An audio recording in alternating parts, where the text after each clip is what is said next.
Hello, everybody around town and around the globe. I'm Paul Colby. I'm your host this evening for Public Affairs, Public Access. And it's a wonderful March 24, 2016 where I am.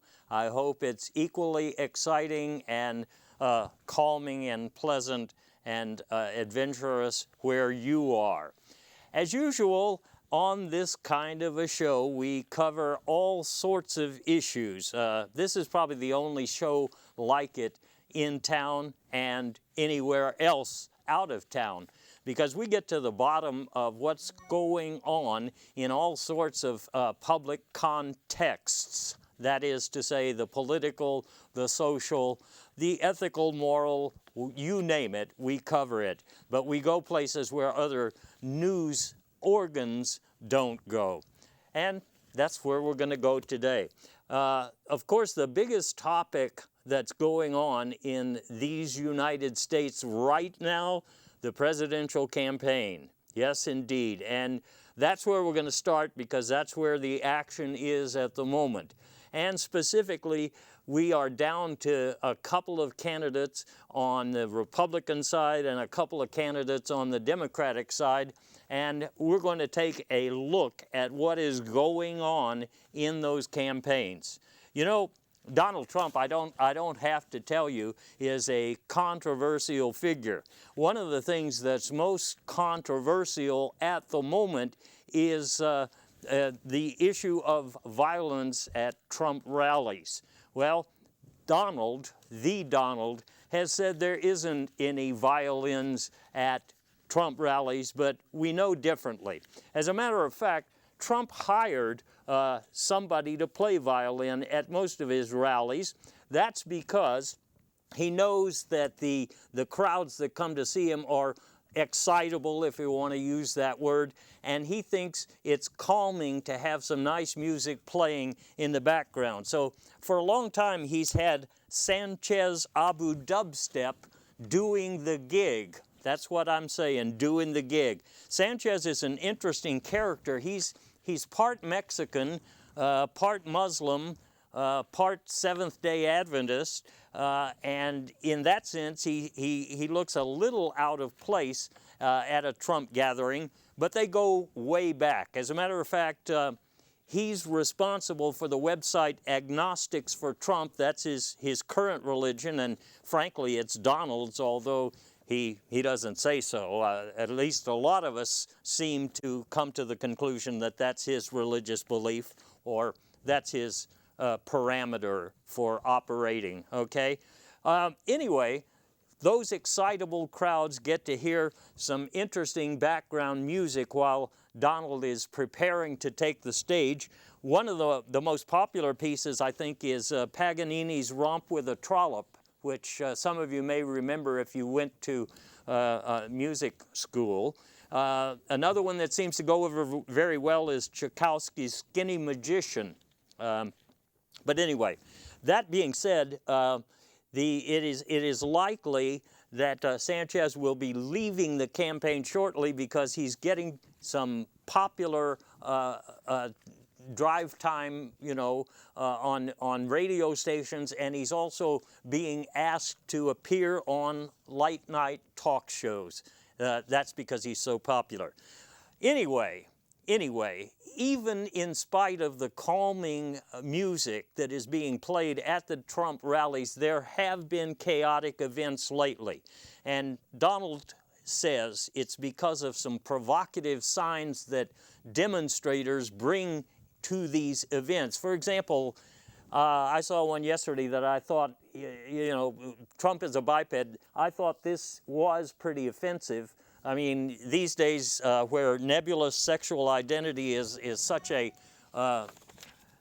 repeated topic on the news, obviously he is a little bit upset to be called a biped, although frankly I'm a biped too myself. There are other vegetarian type assaults on the Donald's character. Where's my tofu snack is one that I can see would get under his skin. And then there's the this one I don't quite understand. Put a dress on it. I don't know the exact meaning, but it doesn't sound very friendly. And so Donald probably has a point there that these things are offensive, you know, not only to him, but to everybody. They're vulgar. But you know what really gets to the Donald? And I'm not saying, you know, the crowd's getting out of control. I'm talking about the Donald. It's when they have certain questions at town halls, and we've got some audio, but let me just give you the context. This is from a very, very well-educated high school student in one of the town halls earlier this year, and it really got to Donald. Take a listen to this. Can you provide some detail on either the financing, the mechanics, or the implementation of at least one or two of your grandiose schemes? Very, very thoughtful question, don't you think? And what an odd voice. It was almost robotic, as if this high school student wasn't from around here. Do you know what I'm saying? In any case, Trump's response was predictable. It's the same response he almost always has, which was, go home to mommy. That's what you hear him say quite a lot at his rallies, anytime that something upsets the proceedings. Go home to mommy. Well, you'd think that's a normal thing to say. It's sarcastic, like the Donald is. But I got a tip recently from a source. It's a mole in the Mexicans Who Love Trump political group. It's not a very big group. But anyway, and I keep getting some alerts from my staff trying to update me on all of these things I'm talking to you about. In any event, go home to mommy seemed perplexing to me, and when I got this tip, I followed up on it, because you remember that birther controversy surrounding the birthplace of our current president, and who was behind it? The Donald? Yes. There's another birther controversy in the making, because this is the first time you're going to see this. Nobody else has it. This is Donald Trump's birth certificate. Yes, it is. And it shows something that you probably weren't aware of, that the Donald is not from around here. He's from the star system Pooler Nomast, excuse me. I hadn't been aware of this group of stars before, but there's a planet there called Mommy, M-O-M-M-I, Mommy. And it appears to me, based on the research I've done and my staff has done, that his father, Gottlieb Stan Tudor, sent him, the Donald, here on some sort of a mission years ago. That is, I'm telling you, that is information that is so hot that nobody knows about it, and nobody but me is going to touch it and explore it further. But we're still figuring out what this means. If the Donald is not from this star system, then something really strange is going on in national politics. And, well, we can stop there until I have more data, because it's highly provocative what we've found already. But let's just continue talking about this campaign of Donald's. One thing that is a big issue right now, Trump University, because it's not a real university. We all know that by now. It's kind of like it's a money-making operation for the Donald and his enterprises. And the certificate that you get when you go to the Trump University is pretty bizarre. It is essentially a certificate of receipt of certificate, meaning that this proves you spent a lot of money here in your quest to make America great again. This is really odd stuff. people have spent lots of money, and I've got some videos here coming up of people who actually went to Trump University thinking they were going to make a big splash in the business world. Some of them, well, they were satisfied, and others were not too happy with the results. And just as an example, I'm going to show you here somebody who went to Trump University and felt good about it. Roll that, please. Mr. Muchacha, you know, in the old days I wondered could I ever succeed, because I had not succeeded at anything, actually. But after attending the Trump University, I was one hell of a business person, because now I own 5 casino, 15 hotel, and some grocery store, where we sell genetically modified pears and apples, to be just naming a few things. I'm so happy for Mr. Trump, and I hope he, I forgot his name, but I'm Lester Muchacha, and I have a memory like a cattle thing, whatever. A memory like a cattle thing. Well, I'm not sure what to make of Mr. Muchacha's statement. For one thing, he's talking about genetically modified. Well, there's a group. Let me just jump ahead a little bit. You know, the food makers, that's what they call them in CNN kind of lingo. The food makers are really doing a job these days with producing more genetically modified things to eat or to ride in, and there are questions about labeling such things. And here, Mr. Muchacha is apparently making a lot of money in that field. But so he's a success, I guess. But there are other people who didn't do very well after they took the courses at Trump University, and they say so. And I've got a gentleman here, Mr. Mr. Malfisa, who has a different opinion. I am Segundo Malfisa. I went to Trump University some years ago because I wanted to be a big businessman. So that's why I went. But I was very disappointed. Mr. Trump didn't actually teach any courses. I did enjoy English as a second language with Sarah Palin, but it didn't help me in business very much. So now I'm bankrupt. Well, I've had several bankruptcies, but I'm told that Mr. Trump did also. So maybe I am successful. Or well, I don't know what to make of that gentleman's experience, because he looks like he's still trying to master English as a second language. Nonetheless, you can see that people have differing opinions, and I'm sure that's going to continue to be a campaign issue. But there's more issues involving the Donald, and another big one is he won't release, or at this point he hasn't released, he says he's going to, released his tax returns. There must be something in there that he doesn't want us to see.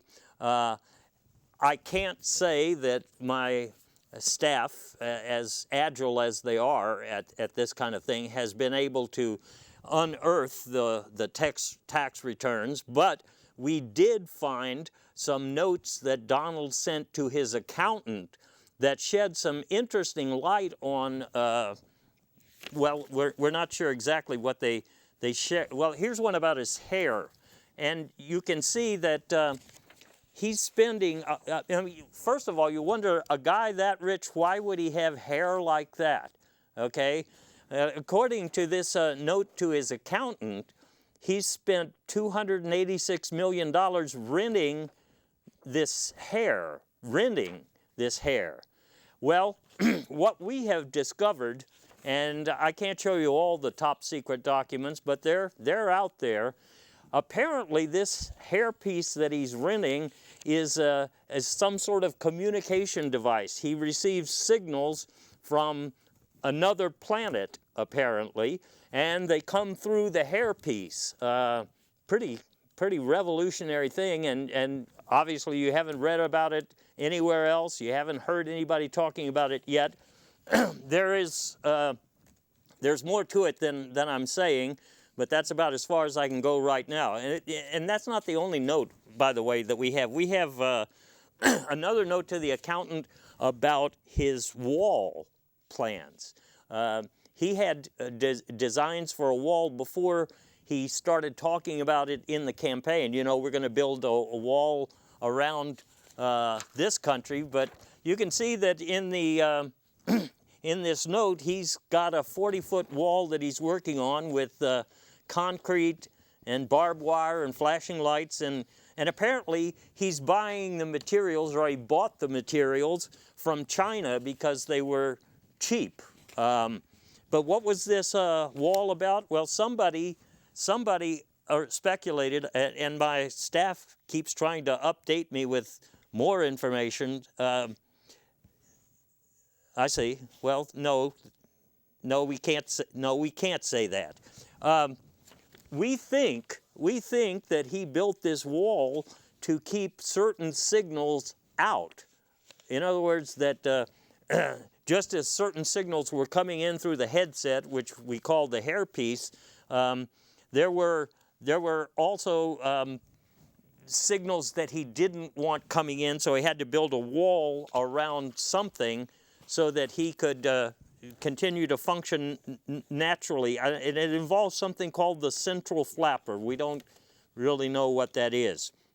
Anyway, that's enough about the Donald. The other loony bird in the Republican side of the race is Ted Cruz. Cruz started off at a disadvantage, and he's trying to catch up right now. He's incidentally, you remember Sanchez Abu Dubstep? Cruz found out that this quiet music was having a good effect on some of the Donald's people who were excitable, and so he tried to hire Sanchez to play some quiet polka music at his evangelical-laced gatherings. Apparently that that didn't work out as well as he expected, because well, Sanchez didn't want to work for him, for one thing. But finding out that Sanchez was going on TV quite a lot in the evenings, Ted Cruz decided that's what he should do, and he booked himself some appearances, I guess you would call them, on the Johnny Carson show and the David Letterman show, but apparently no one on his staff told him that the two gentlemen, one is deceased and one is retired. Anyway, Ted is known for some dirty tricks. He gets this rap about being a dirty trickster, and I got to say, if you look at it superficially, it seems pretty odious what he's up to, but there's more to the story than you think. Ted Cruz is famous for a tweet that he made early in the campaign that influenced the race. It suggested that a couple of the other Republican opponents, Mr. Rubio and Mr. Kasich, were, well, they had passed. They had passed. And naturally, voters who were going to vote for them decided not to, because what's the point of voting for a dead person? Although a lot of that used to happen and still happens in some of our precincts these days. Anyway, it turns out that he's getting a bad rap because Mr. Rubio and Mr. Kasich actually were passing. They were at a benefit. It was at St. Milton the Defender's bar. Bazaar, or maybe it is a bar. The little leaflet here is not very clear, but it does show that they participated in some sort of high school football game and passed for 750 and 58 yards between them, which is mighty impressive. And I guess what Ted was trying to say was that he was sad because, well, because he can't pass very well, nor can he dance very well. So that dirty trick I don't think was all that dirty, but another dirty trick was pretty dirty, and that involved a letter to some Canadian voters he sent very early in the campaign, talking about a provision of NAFTA that most of us have never heard about. We have part of that letter here, I think, not the whole thing, but in it he says, I wanted to make sure you know that according to this provision, Canadians can vote in American primary elections, and he means vote in all of them.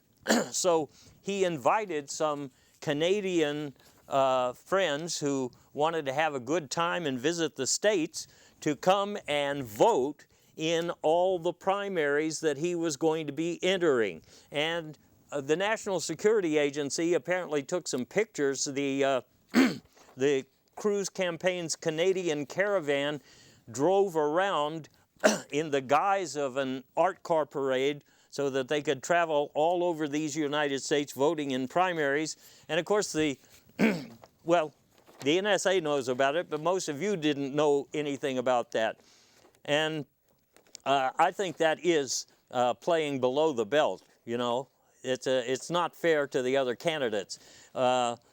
And we have, well, actually, fair or not, it may not be the last of Ted's dirty tricks, because I have some audio here, some video here that I think will knock your socks off. You're familiar, I think, with the famous hackers called Anonymous. They usually target political figures or people that they think are doing bad stuff, and when they have information on them, they spill it on the internet. Like, if you haven't seen it, here's what they're saying right now. Mr. Ted Cruz, this is Anonymous. You know who we are.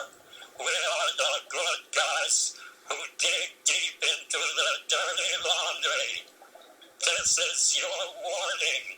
We dug into your dirty laundry. We will tell everything. We have your laundry list. We have some notes about that trip to Mars. You better come clean. This is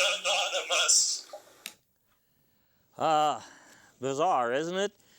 According to some information we've put together, there seems to be some sort of an outlet on Mars, a base of some kind that's broadcasting some signals down here to Earth, to someone wearing a hairpiece that is actually a headset. Anyway, when we know more about it on one of the future shows, I'm sure we'll share everything we have. You know, before I leave the Republicans, I just want to say that if you look at the exit polls, you'll find that there are some really, really ugly things on people's minds these days. For example, the most important issues identified by some of the people coming out of the polls recently, you won't believe this. A lot of people want to abolish Finland. We've got the chart for you right there. A lot of people want to eliminate factories. This one I don't get. They want to do unto others. I don't think that means something good. I think in all likelihood it's something pretty bad. And jailing teachers, I guess some people can go along with that based on their high school experience, but I don't like it. Another interesting exit poll that I saw recently, where are you going after you vote? Now, I'll tell you the truth here, the numbers don't really add up. This was prepared by CNN Uendo, the news organization. But where are people going after the vote? I'm not surprised by many of these. Walmart or Finland, what's left of Finland. Trump University, that's interesting. Or yoga class or the KKK meeting. Anyway, it shows that a lot of people are angry about plenty of things. The fact is, though, that Republicans, well, the population is angry. A lot of people don't like Trump and don't like Cruz, and so the Republicans are even looking for a third-party candidate if they need to. Now, some people talk about Rick Perry making a recovery. That's because for a lot of people, the bad hair, is pretty important in a political candidate. But most people are looking elsewhere. And even some of the people who've run before, you may remember these names, they look like they're prepared to run again if called on. Mitt Romney, for example. Mitt Romney. Why does that sound so familiar? Anyway, Mitt Romney is ready to go, and he wants to help America make grapes again. This sounds like genetically modified something or other. And recently he appeared at South by Southwest. I think on their poster that they printed in advance, they messed up and called it North by Northwest, but that's a movie if I remember correctly. I don't know if Mitt Romney's gonna go over all that well, but hey, who knows? What's going on the Democratic side? Well, you've got Clinton and Sanders duking it out. And the biggest thing that is a hassle for the Clinton operation, this subject of emails. She has emails that have been released, and most people just know that they're there and they think there's something bad in them, but they haven't actually read them. Well, I've looked at them, and let me show you one here that's going to knock your socks off. This might explain a lot about this campaign. This one is to the Trumpster.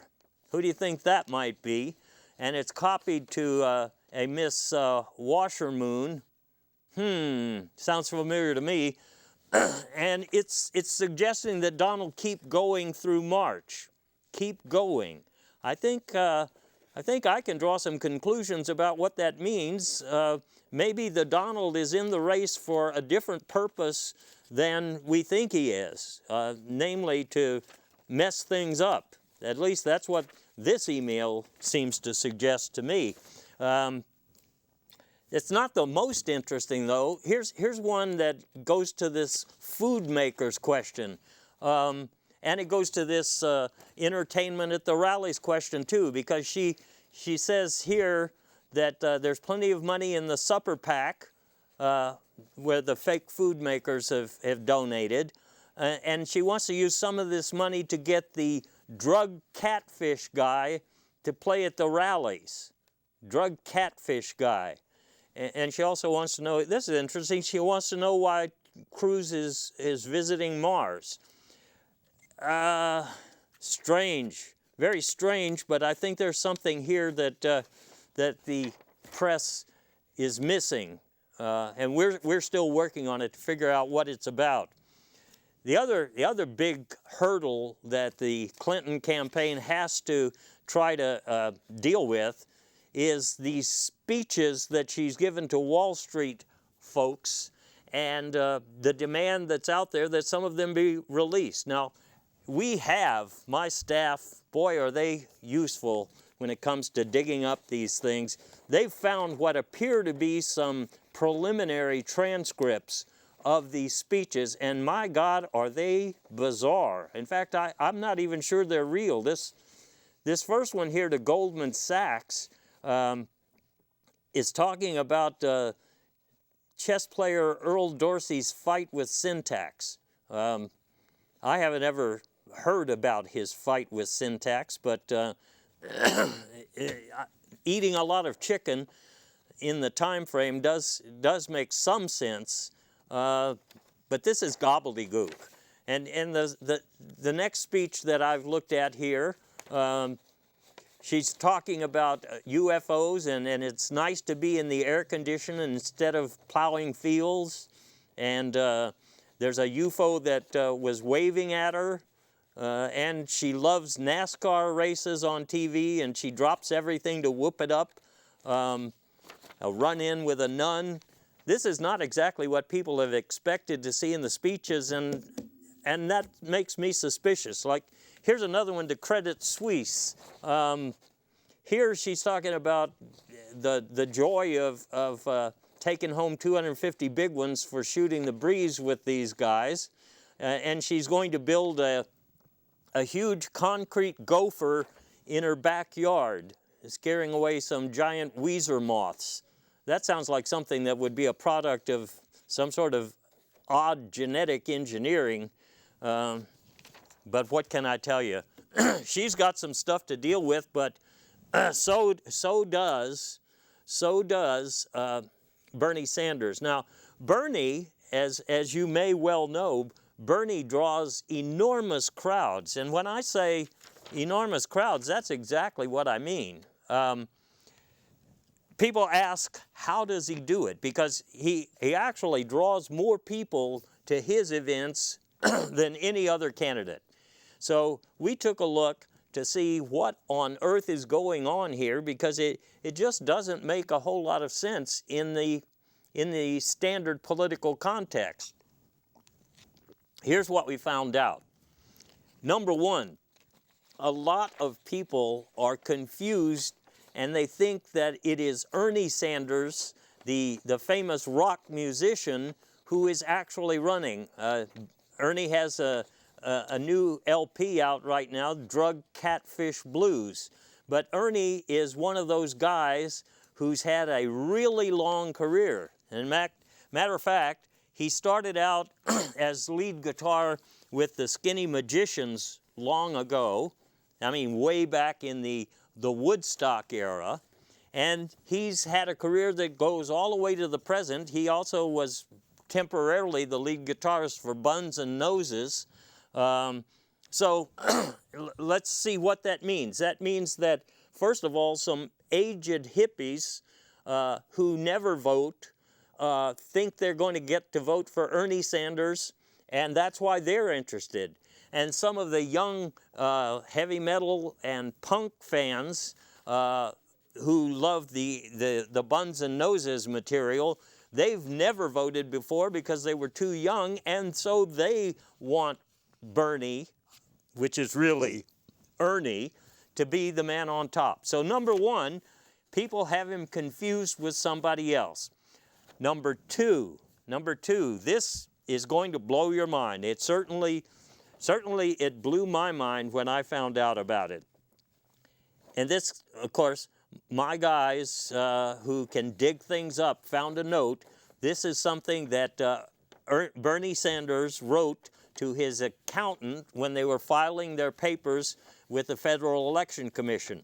And it says, let me look at that carefully, remember to add $6 million for Canadian rentals.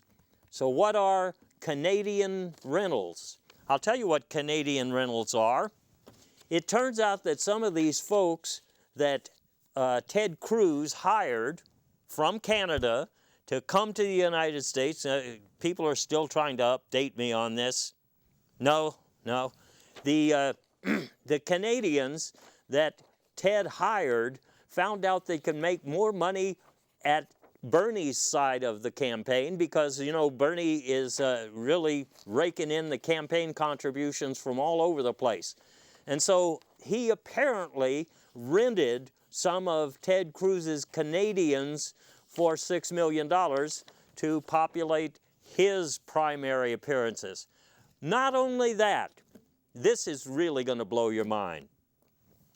$3 million, according to this note, another one, note to the accountant, $3 million for a projector. Now, what on earth kind of a projector could we be talking about here? Well, we really had to dig deep to find this evidence, but once again, you're going to hear it here first. There's a firm called Butox.com. Well, I mean, that's their website, Butox, and you can go to their website and find this. They have a low-profile Butox 360-degree holo projector. What does that mean?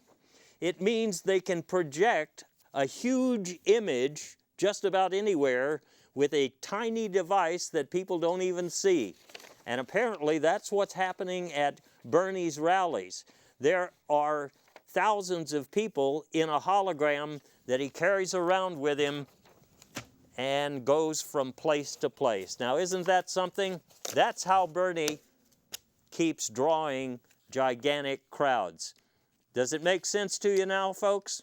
Something a little strange. You know, I think it's odd, but Botox, I think, also makes some sort of transponder equipment that was sent on some sort of a rocket to Mars, or I don't know, I forget exactly how that worked. So there you have it, the presidential candidacy of Clinton, Sanders, Trump, and Cruz. What a dogfight that is. I would like to say it's entertaining for us, but entertaining might not be the right word.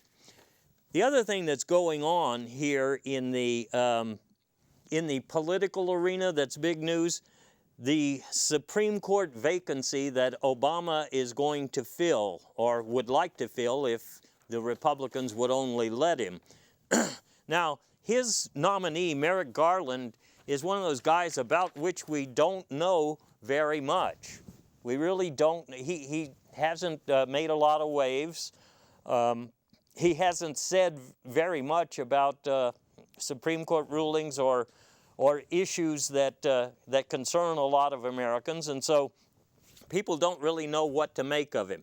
There are just a couple of things that he has commented on, and since there's just a couple, we need to look at them closely because really it's all that we've got to go on, you know. So one thing he's talked about is the decision in a Supreme Court case, Mr. Cheese Industries versus City of Hype YMCA. You probably don't know much about this unless you went to law school. But if you did go to law school, then it's one that you probably can't forget. It's very difficult to explain this. The facts involved a place near the equator where temperatures were very hot, and some movie star from Ireland who visited the respondent in this case and discussed manufacture of baseball gloves and women's undergarments. The story gets way more complicated than that because this involved the National Association of National Associations, and they well, it's very difficult to explain what this case is about. It involves elevator music, and of course elevator music hadn't been invented yet, so that's curious. It suggests somebody time traveling with elevator music technology that didn't exist in 1878, and a movie star who starred in well, this film you wouldn't recognize it if I told you. But if you are or were a law school student, then you probably know this case for the expression, "I know it when I smell it." I know it when I smell it. Another case that Mr. Garland has talked about or referred to or said he was influenced by is the one called Drug Catfish Auto Parts versus Botox. That seems to be the same Botox that we were talking about a little while ago, the one that builds the hollow projector. And this was something that was decided back in 1944. It involves some very strange characters, the Sheep Welders Union, for example, and a product called AutoTurf, manufactured by Monsanto, apparently, and a wrestling coach and some sort of healthcare novelist collective, whatever that is. This one, I never could understand what the decision actually said, but some lawyer colleagues of mine like to refer to this one as the case that said, put a dress on it. Put a dress on it. Other people refer to it by another moniker. They say this is the case about if it looks like a duck and walks like a duck, then make sure you use a duck recipe if you're going to cook it. Does that make sense to you? No. Well, that's the thing about the Supreme Court. On the surface, that's what's going on. They're trying to figure out what it is that this guy thinks about certain issues. But there's really more to it than that. There's something that has hardly been discussed anywhere. And I'm talking about something that involves those 6 male members of the Supreme Court. Nice picture, huh? They look like they're cloned, a kind of a cookie cutter sort of an operation, you know? They all, this block seemed pretty stiff, uninspiring. You wouldn't want to, drink a beer at a barbecue with these guys. They'd probably still be wearing these robes wherever they go. But I wonder if you have seen this campaign sticker about green lives. Now, what on earth is this talking about? Green lives matter. Well, you have to have a really inquisitive staff like mine to get to the bottom of something like this. And I'll tell you this, if you haven't heard this story, it's going to blow your socks off. Now, some of you know about aliens. Let me tell you something about aliens. Well, I'll tell you just a little about them. You know that they're out there. Most people agree that they're already here. They're secretly part of all sorts of things that are part of our daily life. They've made their way in. They're in disguise, and they're in control. That's what most people think about it. Now you have grays. Most people know about the grays. They're talked about all the time. And some people tell you about the reptilians, who, like the big lizards, who actually do a whole lot of, designing and construction of planets, for one thing, and the Nordics and so on and so on. But what does this have to do with the Supreme Court? Well, those gentlemen that you're looking at are not really gentlemen in the sense that we know it. What they really are is grays. And in this case, some kind of weird shape-shifting grays.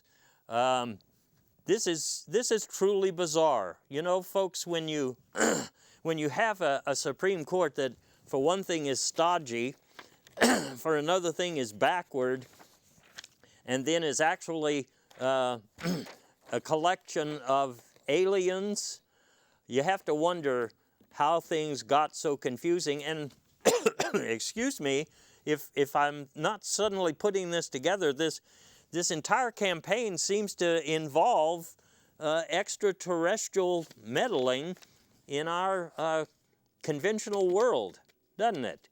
And not only that, but also genetically engineering technologies.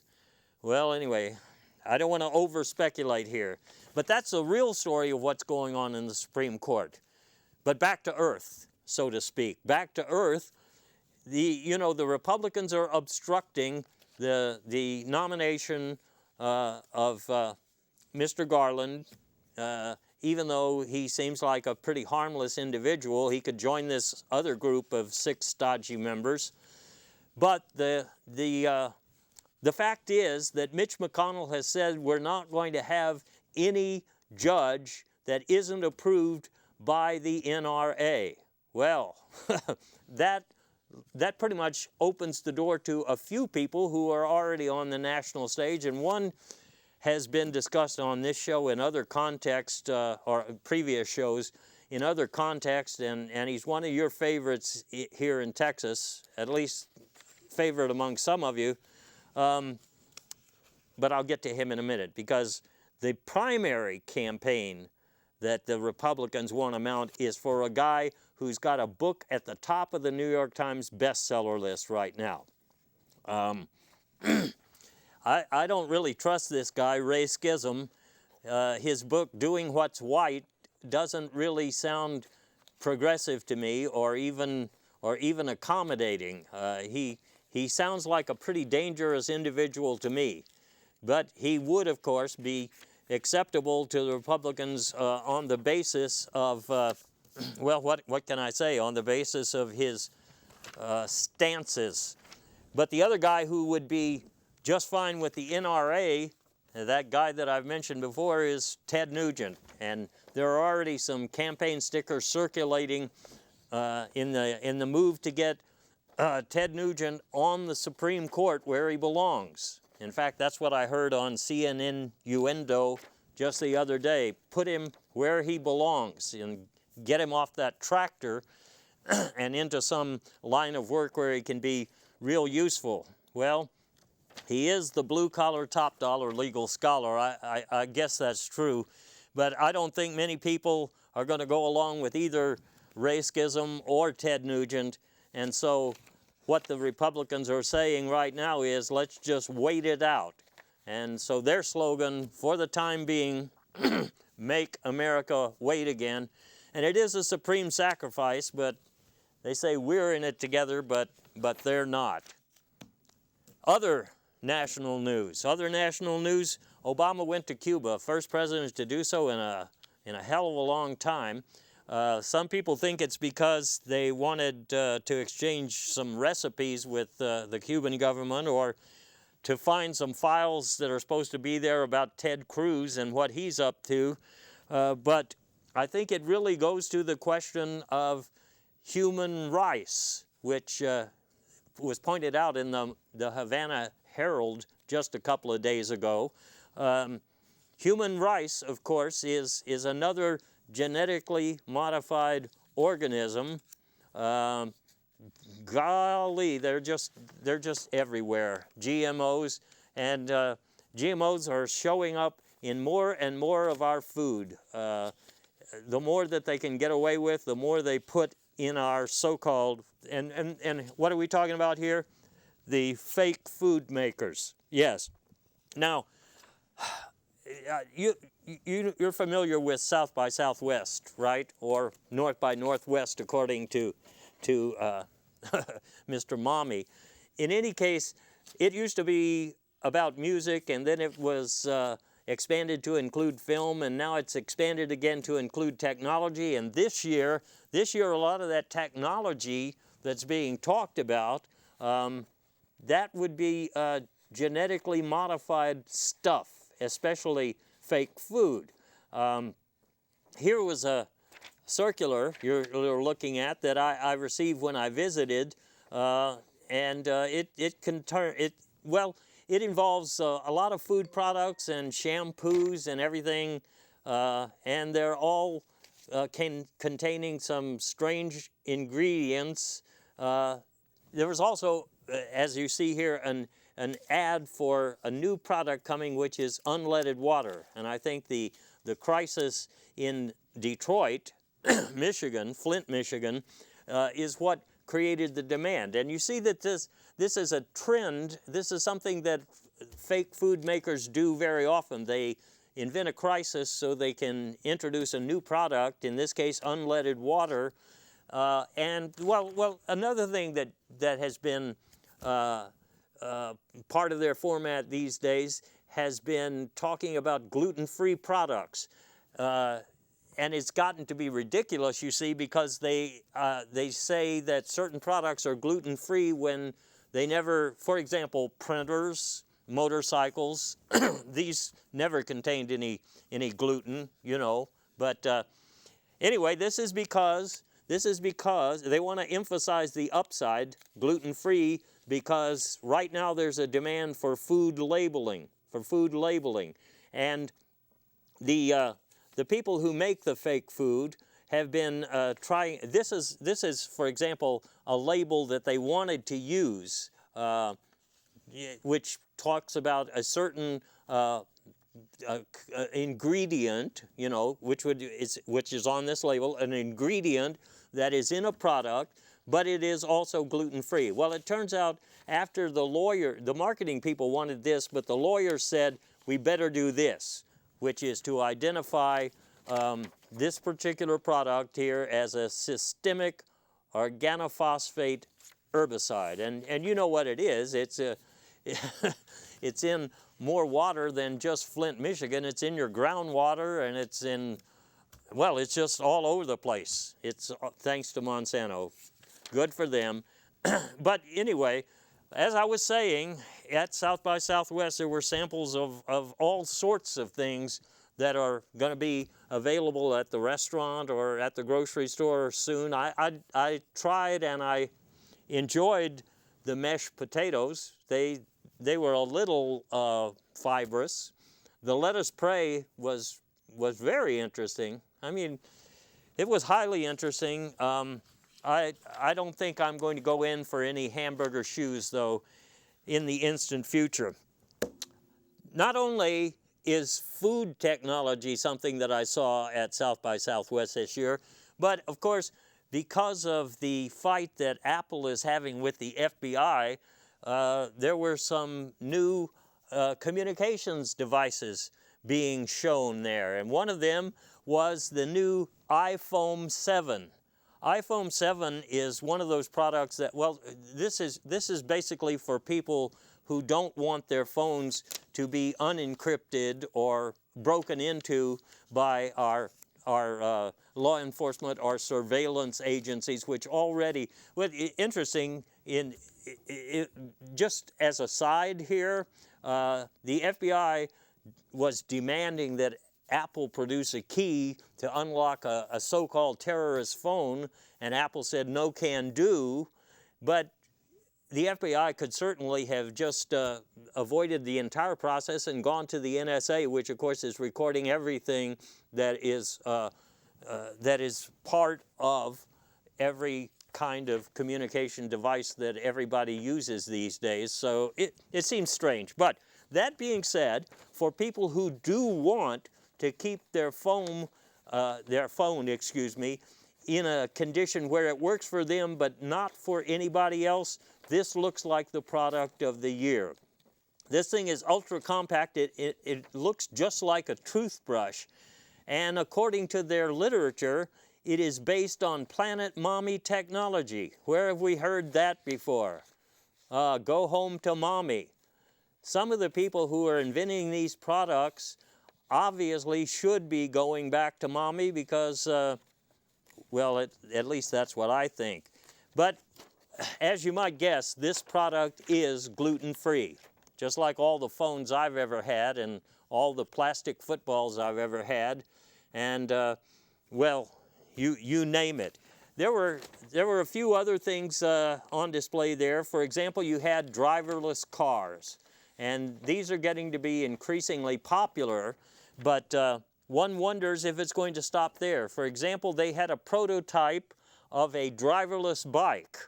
Now, some of you may wonder, what would you do with that? Well, number one, some people who like to look hip but don't really want to exercise could have a driverless bike and it would do the work for them. Or some people don't have time to take a nap during their busy work day, so it's possible to get your exercise on the driverless bike at the same time that you're taking a nap. Or in some cases, reading a book if you don't have time to, get all of your reading done.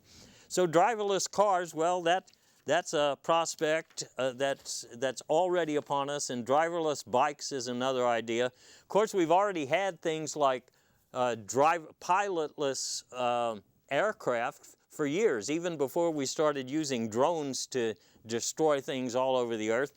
But most commercial passengers don't like the idea of riding in an aircraft that doesn't have a pilot.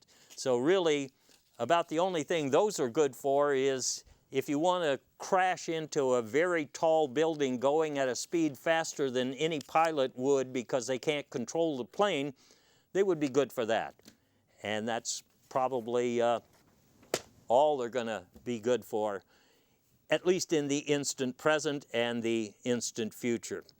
Anyway, there's so much else we could talk about, but for the time being, I just want to recommend that if you're thinking of backing Ted Nugent for Supreme Court appointment, you might want to read his new book, One Man's Quest for Rooster Money and Hot Sex. I started it just the other day, and I haven't been able to put it down except to take this time out to spend a little of this information that I have and this precious time I have with you out there who tune in all the time because they know they'll find out more than they ever thought they could know just by watching and listening and sucking it in through their headsets or hairpieces, and if necessary, building a wall around themselves to keep out those nasty signals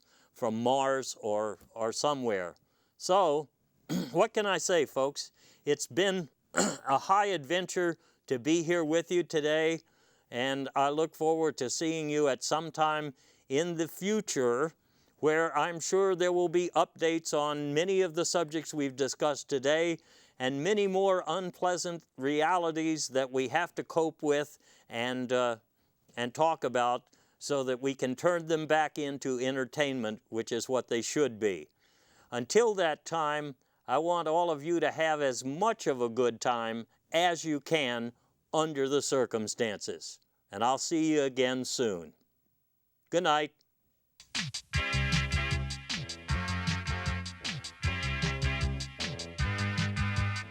How many stairs must a man with bad judgment fall down before he decides to take the elevator? And how many explanations will some people swallow like goldfish until they are stuffed to the gills? And what are the consequences of attempting to learn the techniques of hula at home as opposed to performing them in the company of professional instructors? The answer to the question, my simpering little friend, bowling in the wind with Bob and Carol and Ted and Alice in Wonderland. And how many helpings of lima bean souffle do some wrestlers discreetly consume? Who wants to know? And who really speaks for the rugged American with access to sensitive government files and poor comprehension of the uncertainty principle? What sort of a sport is there left for the self-styled defender of logical positivism who has very little in startup capital? Well, the answer to the question, my inquisitive little friend, bowling in the wind with Bob and Carol and Ted and Alice in Wonderland. Yes, the answer to the question, my impassioned little friend, bowling in the wind with Bob and Carol and Ted and Alice in Wonderland.